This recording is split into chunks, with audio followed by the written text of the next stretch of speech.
वरखेडीच्या गांडूळ खत प्रकल्पाला सायंकाळच्या सुमारास भीषण आग लागल्याची घटना घडली।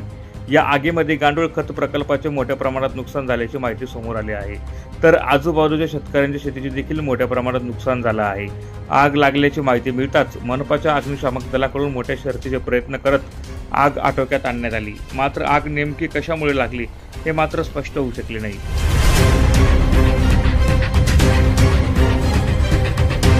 जय महाराष्ट्र। मी ललित गंगाधर माळी, शिवसेना विधानसभा संघटक, उद्धव बाळासाहेब ठाकरे पक्ष। या ठिकाणी कचरा डेपोवर आज आम्ही या ठिकाणी आलेलो आहे। गेल्या 15 दिवसापासून या ठिकाणी आग लागलेली होती। काल तर इतक्या मोठा स्वरूप धरलेला होता की 25 बंब पाण्याचे या ठिकाणी आल्यानंतर ही आग विझत नव्हती। आजही आग चालू आहे, आपण बघत असणार। हे सर्व जो काही प्रकार घडतो, कचरा विघटनासाठी, घनकचरा व्यवस्थापनासाठी जे काही पैसे शासनाकडून येतात, त्या कचरा विघटन न करता, त्याच्यावर कोणती बायोमॅट्रिक प्रोसेस न करता यांची सर्व मशिनरी बंद आहे आणि तो कचरा विघटन करायचा नाहीये, त्याला आग लावून द्यायची आणि ती आग लावून ते सर्व पैसे शासनाकडून हे करायचे, डंप करायचे। यासाठी हे सर्व प्रकार या ठिकाणी घडत असतो आणि वेळोवेळी आरोप करून सुद्धा या ठिकाणी कोणती चौकशी लावली जात नाही आणि कोणावरही या ठिकाणी दोष कोणावर काही दिला जात नाही। पत्रकारांमध्ये पत्रकार छापून आणतात, बातम्या लागतात, पण तरी सुद्धा इथं विरोधी पक्षाचे लोक या ठिकाणी निवेदन देतात, आंदोलन करतात, तरी सुद्धा काही होत नाही। या सर्व घाणेरड्या सर्व धूरमुळे पूर्ण आरोग्य या ठिकाणी धोक्यामध्ये आलेलं आहे। धुणधुळा असेल, पेडबाग असेल, वरखेडी असेल, त्याच्यानंतर सर्व जो काही मार्केटच्या मागचा जो काही परिसर असेल, ही सर्व हवा पसरते आणि याच्यातला सर्व विषारी धूर लोकांच्या श्वसनातनं मध्ये जातो आणि अनेक प्रकारचे आजार या ठिकाणी उद्भवतात। तरी सुद्धा प्रशासनाला याची काही एक घेणदेण नाहीये।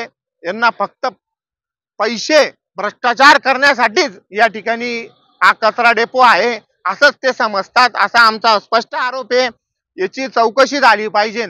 एवढ्या मोठ्या प्रमाणावर या ठिकाणी दरवेळी आग लागली जाते आणि याच्यामध्ये का लागते? एकदा लागली, दोनदा लागली, 5-5 वर्ष सलग आगच लागते का? रोज रात्री आग लागते। आग्रा रोड नॅशनल हायवेवर तर तुम्ही वरकडे ब्रिजवर जर गेले तर रात्री 1:30 वाजता समोरचा माणूस पण दिसत नाही, एवढा प्रचंड धूर राहतो। एवढी मोठ्या प्रमाणावर आग लागलेली राहते। ही सर्व आग लावून यांनी हे सर्व भ्रष्टाचाराचा मूळ या ठिकाणी आहे। आमचा आरोप आहे की जिल्हाधिकाऱ्यांनी आता लक्ष द्यावं।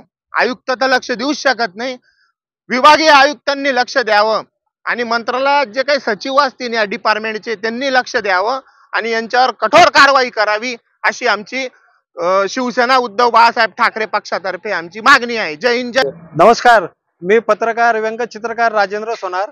गेल्या 10 वर्षापासून या इथे कचरा डेपोला जे वारंवार आगी लागतात त्या विरोधात मी आवाज उठवण्याचा प्रयत्न करतो। गेल्या फेब्रुवारी महिन्यापासून मी 15-20 वेळा या ठिकाणी आलो।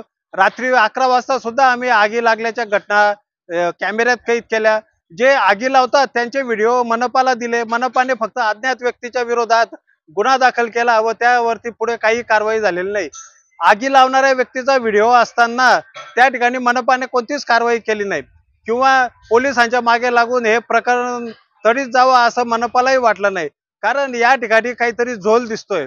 या आगी ह्या आपोआप लागत नाही। फेब्रुवारी महिन्यामध्ये वातावरण थंड असतं, मनपा म्हणते की ते उष्णतेमुळे गॅस तयार होऊन त्याला आगी लागतं, हे धडधडीत खोटं आहे।